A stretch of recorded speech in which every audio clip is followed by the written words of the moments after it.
Finally tonight, as promised, a special comment on former Vice President Cheney's remarks about the prospects of future terrorist attacks in this country. Flatly, it may be time for Mr. Cheney to leave this country. The partisanship, divisiveness, and naivete to which he ascribed every single criticism of his and President Bush's delusional policies of the last 8 years have now roared forth in a destructive and uninformed diatribe from Mr. Cheney that can only serve to undermine the nation's new president, undermine the nation's effort to thwart terrorism, and undermine the nation itself. Mr. Cheney's remarks were posted yesterday at Politico.com. They are a reiteration of all the manias of his vice presidency, only they now come without the authority of office. They insist, he insists, on the imminence of attack, of the maintenance of Gitmo, of the necessity of waterboarding, of the efficacy of torture. Time does not stale nor custom wither your infinite variety, Mr. Cheney. You will say it and be wrong, and you will still say it anew. You will say it and undercut a president 17 days on the job, and you will still say it anew. You will say it and help terrorists, and you will still say it anew. The United States needs to be not so much loved as it needs to be respected. Sometimes that requires us to take actions that generate controversy. I'm not at all sure that that's what the Obama administration believes. The first glimmer in years of sanity in any of your remarks, sir. That's not at all what the Obama administration appears to believe. It seems to be ready to use all avenues and all emotions, seeking love, respect, fear, diplomacy, shared experience, education, principle, and yes, even rational thought.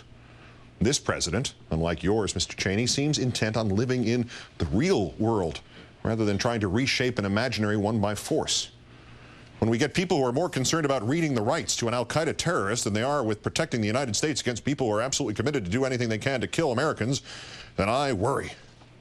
More concerned, Mr. Cheney. What delusion of grandeur makes you think you have the right to say anything like that? Because a president or an ordinary American demands that we act as Americans and not as bullies, demands that we play by our rules, that we preserve, protect, and defend the Constitution of the United States, you believe we have chosen the one and not the other? We can be Americans, or we could be what you call safe, but not both? If it hadn't been for what we did with respect to the terrorist surveillance program or enhanced interrogation techniques for high-value detainees, the Patriot Act and so forth, then we would have been attacked again. Those policies we put in place, in my opinion, were absolutely crucial to getting us through the last 7+ years without a major casualty attack on the U.S. Mr. Cheney, you're lying.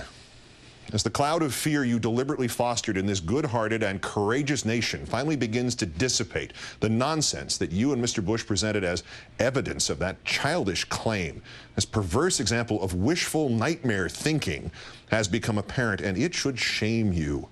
The major casualty attacks on the U.S. you think you stopped involved would-be hijackers who were under constant surveillance by at least 2 nations and had neither passports nor plane tickets.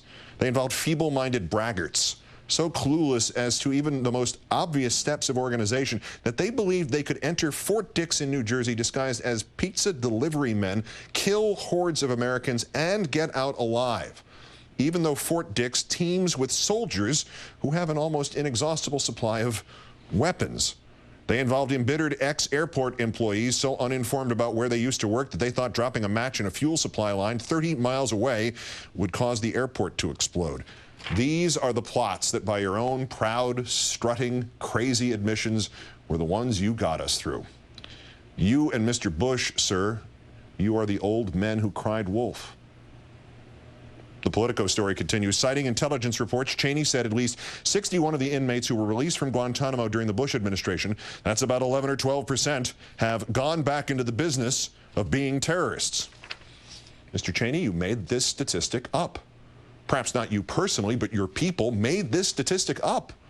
As the new reality-based administration has discovered, there are not enough records of the detainees still at Gitmo to suggest that there is any reliable database on those who have been released. That McCarthy-esque number, sir, is also as fluid as the infamous Senators was. As Professor Mark Denbo of Seton Hall University noted on this network last month, the government has given its 43rd attempt to describe the number of people who have left Guantanamo and returned to the battlefield. 41 times they have done it orally, as they have this last time. And their numbers have changed from 20 to 12 to 7 to more than 5 to 2 to a couple to a few, 25, 29, 12 to 24. Every time the number has been different, in fact, every time they give a number, they don't identify a date, a place, a time, a name, or an incident to support their claim. Mr. Cheney, which orifice are you pulling these numbers from? You know, in the movie The Manchurian Candidate, the character basically loosed on Joe McCarthy had trouble remembering all the different numbers. His Lady Macbeth-like wife pointed out to him that the reason she kept changing the number of purported communists in the State Department was so that people would no longer be asking, are there communists in the State Department? But would begin only asking, how many communists are there? Eventually, she picked one number that her husband could remember. 57. She found it on the bottle of ketchup on the room service tray. Of course, Mr. Cheney, it is also impossible, to prove that any of those released detainees actually were terrorists before we captured them, because you never presented any evidence against them, sir, and they were released, which makes something else you said seem almost the product of a split personality. If you release the hardcore al-Qaeda terrorists that are held at Guantanamo, I think they go out and go back into the business of trying to kill more Americans and mount further mass casualty attacks. If you turn them loose and they go kill more Americans, who's responsible for that? Well, right now, that'd be you and Mr. Bush. You released those supposed repeat terrorists, all 61 of them, or 12. You. If Gitmo worked so well and you really had the devils in the cage, why did you release them? Without trial, without any second effort at proving their guilt. You just released them. If you turned them loose and they go kill more Americans, who's responsible for that? Dick. In 6 years and more since General Powell and Dr. Rice and all the rest played the trump card of terrorizing this nation, the mighty cream of mushroom cloud soup, you played it again. Nuclear weapon, biological agent, deaths of perhaps hundreds of thousands. I think there's a high probability of such an attempt. Whether or not they can pull it off depends on whether or not we keep in place policies that have allowed us to defeat all further attempts since 9/11 to launch mass casualty attacks against the United States. The Bush system, as John Yoo so aptly rechristened it the other day. Start the wrong war, detain the wrong people, employ the wrong methods, pursue the wrong leads, utilize the wrong emotions. Beat them up first, ask questions later. You know, just like Al-Qaeda does, or Iran. Save this nation from the terrorists by doing the terrorist work for them, Mr. Cheney. To your credit, sir, you have added a new monster under a new bed to try to continue to foment a national policy of panic. It's the terrorists on our streets ploy. Is that really a good idea, to take hardened al-Qaeda terrorists who've already killed thousands of Americans and put them in San Quentin or some other prison facility where they can spread their venom even more widely than it already is, as opposed to keeping them in an extra-legal facility mixed in with some unknown number of innocents mistaken for terrorists? Who's likely to be more influenced by terrorist venom, Mr. Cheney?